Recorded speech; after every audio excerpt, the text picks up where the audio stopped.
कई सारे लोगों का सोचना है कि अगर उन्हें हार्ट की प्रॉब्लम है या उनका वजन बढ़ गया है तो उन्हें फैट्स नहीं लेने चाहिए, पर ऐसा नहीं है। इवन अमेरिकन हार्ट एसोसिएशन का रिकमेंडेशन है कि हमारी टोटल डेली कैलोरी का 15 to 30% फैट से मिलना चाहिए, जिसमें से कि 8 से 10% सैचुरेटेड फैट से मिलना चाहिए और बाकी का पॉलीअनसैचुरेटेड और मोनोअनसैचुरेटेड फैट से मिलना चाहिए। तो कौन से फैट्स पॉलीअनसैचुरेटेड क्या होते हैं, मोनोअनसैचुरेटेड क्या होते हैं, इन्हें किस तरीके से लेना चाहिए और कौन से फैट्स का क्या फ़ायदा है, how are they heart healthy, इसके बारे में ही आज हम बात करेंगे। हेलो फ्रेंड्स, मैं सुनीता रॉय चौधरी, आपकी अपनी डाइटिशियन। आज बात करूंगी हार्ट हेल्दी फैट्स के बारे में। तो एक लेमैन को पॉलीअनसैचुरेटेड, मोनोअनसैचुरेटेड या सैचुरेटेड फैट्स में फ़र्क कैसे पता चले? जो सैचुरेटेड फैट्स होते हैं वो सॉलिड रहते हैं रूम टेम्परेचर पे, जैसे कि बटर, क्रीम। जो मोनोअनसैचुरेटेड फैट्स होते हैं वो कम टेम्परेचर पे जम जाते हैं और हाई टेम्परेचर पे लिक्विड हो जाते हैं, जैसे कोकोनट ऑयल। और जो पॉलीअनसैचुरेटेड फैट्स होते हैं वो लिक्विड ही रहते हैं हर टेम्परेचर पे, जैसे कि canola oil, rice bran oil, etcetera etcetera. पर ऐसा नहीं है कि ये जो ऑयल्स हैं एक्सक्लूसिवली किसी भी चीज़ में पाए जाते हैं। हर ऑयल में पॉलीअनसैचुरेटेड, मोनोअनसैचुरेटेड और सैचुरेटेड फैट्स की कुछ मात्रा रहती है। सो सारे ऑयल्स जो हैं उनका एक कॉम्बिनेशन इम्पॉर्टेंट है एवरी डे जो हम कंज्यूम करते हैं। इसीलिए आजकल मार्केट में बहुत सारे मिक्स्ड ऑयल्स भी मिलते हैं।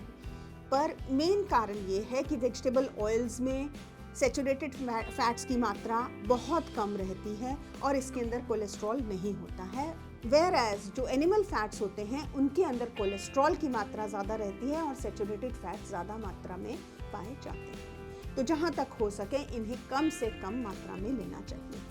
इसके अलावा ट्रांस फैट्स नाम की भी चीज़ होती है। जो ट्रांस फैट्स होते हैं वो नेचुरल फैट्स होते हैं, लेकिन कुकिंग के दौरान उनके अंदर जो चेंजेस आ जाते हैं उससे कई ऐसे प्रोडक्ट्स बन जाते हैं जिन्हें ट्रांस फैट्स कहते हैं। ये ट्रांस फैट्स हार्ट हेल्थ के लिए बहुत नुकसानदायक होते हैं।